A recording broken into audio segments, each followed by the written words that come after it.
আসসালামু আলাইকুম এভরিওয়ান, কেমন আছেন সবাই? আল্লাহর অশেষ রহমতে আমরাও অনেক ভালো আছি।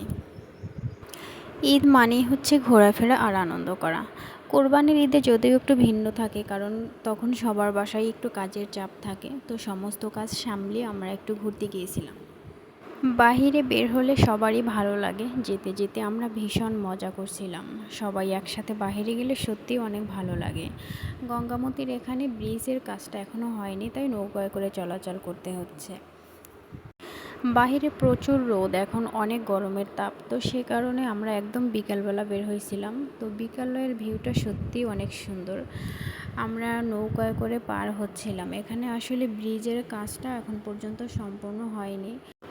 আর এখন যেহেতু বর্ষার মৌসুম, তাই এখানে ব্রিজটাও সম্পূর্ণ হয়নি, আর পানিটাও অনেক বেশি, যার কারণে নৌকায় চলাচল করতে হচ্ছে। অবশেষে কোনো মতে নৌকা পার হয়ে আমরা এপারে উঠে আসছি। এপারে উঠে আমরা হাঁটতে হাঁটতে সাগরের পাড়ে যাচ্ছি, কারণ এপার এসে সাগরের পাড়ে যেতেও অনেক টাইম লাগে। তো সবাই মিলে হাঁটতে হাঁটতে আমরা চলে যাচ্ছি সাগরের পাড়ে। মিহির তার চাচুর কোলে খুব সুন্দর করে আশেপাশের দিকগুলো তাকিয়ে দেখতেছে। মিহির এমনিতেও বাহিরে নামলে ওর ভীষণ ভালো লাগে। এটা শুধু আমার বাচ্চার ক্ষেত্রে না, সকল বাচ্চারাই বাহিরে নামলে তাদের ভীষণ ভালো লাগে। আমরা যারাই ঘর অথবা বাহিরে বিভিন্ন কাজে অনেক ব্যস্ত থাকি, মাঝে মাঝে ঘুরতে পারলে সত্যি মনটা ভীষণ ভালো লাগে।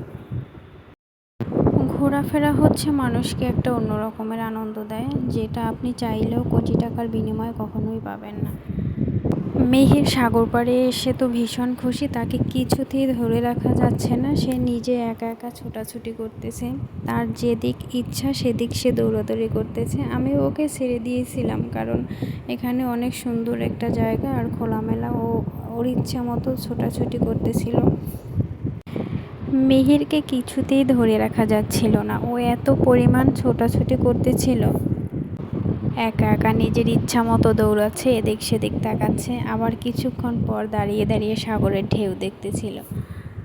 সত্যি একজন মায়ের কাছে এটা আসলে একটা অন্য রকমের পাওয়া, যে তার চোখের সামনে তার সন্তান এভাবে ছোটাছুটি হাসি খুশিতে থাকবে। এটা সত্যি কতটা আনন্দের, সেটা একমাত্র একজন মাই বলতে পারবে। আমরা তো বিকালের দিকে আসছিলাম, আর বিকালের দিকে সাগর পাড়ে অনেক ঢেউ থাকে, তখন রোদের তাপটাও কম থাকে আর ঘুরতেও অনেক ভালো লাগে। আপনি যতই ক্লান্ত থাকেন না কেন আর যত দূর থেকেই আসেন না কেন, সাগর পাড়ে এসে আপনার এই দৃশ্যটা দেখার পরে সত্যি আপনার মন যতটাই খারাপ থাকুক তার থেকে আরও 10 গুণ বেশি ভালো হয়ে যাবে। কারণ সাগরের এই মনোরম দৃশ্যটা দেখার পরে কোনো মানুষের মন কখনোই খারাপ থাকতে পারে না। আমার ছেলে সাগর পাড়ে পানির ভিতরে হাঁটতেছে, তার জুতো পাশে ছিল, জুতো ভেসে যাচ্ছে। সে দৌড়ে এসে আমাকে বলতেছে, মাম্মা আমার জুতো ভেসে যাচ্ছে, জুতো জুতো জুতো বলে সে কান্নাকাটি করতেছে। মিহির পানিতে নামতে চায়নি, কারণ ও পানি দেখলে ভয় পায়। ও পানি দেখে আমাকে বলতেছে, মাম্মা মাম মাম, পানি আসছে তাই বলতেছে মাম। সাগর পাড়ে এসে আমাদের একদম সন্ধ্যা হয়ে গেছিলো ঘুরতে ঘুরতে। তো আমরা এরপর উপরে চলে আসছিলাম কাঁকড়া ফ্রাই খাওয়ার জন্য। তো কাঁকড়া অর্ডার দিয়ে আমরা অপেক্ষা করছিলাম কাঁকড়া ফ্রাইটার জন্য। আমার ছেলে এখানে আবার মজু নিয়ে বসে আছে খাওয়ার জন্য। মজু দেখলে ওকে এটা দিতেই হবে, আর বাসায় আনলে আমি সবসময় এগুলো লুকিয়ে রাখি।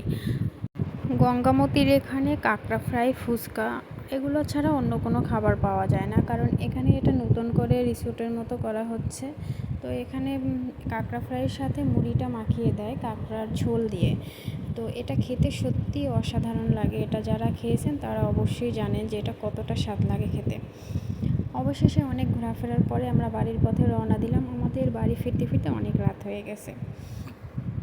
আজকে এই পর্যন্তই। সবাই অনেক অনেক ভালো থাকবেন। আবার নতুন সময় নতুন কোনো ভিডিও নিয়ে দেখা হবে আপনাদের সাথে।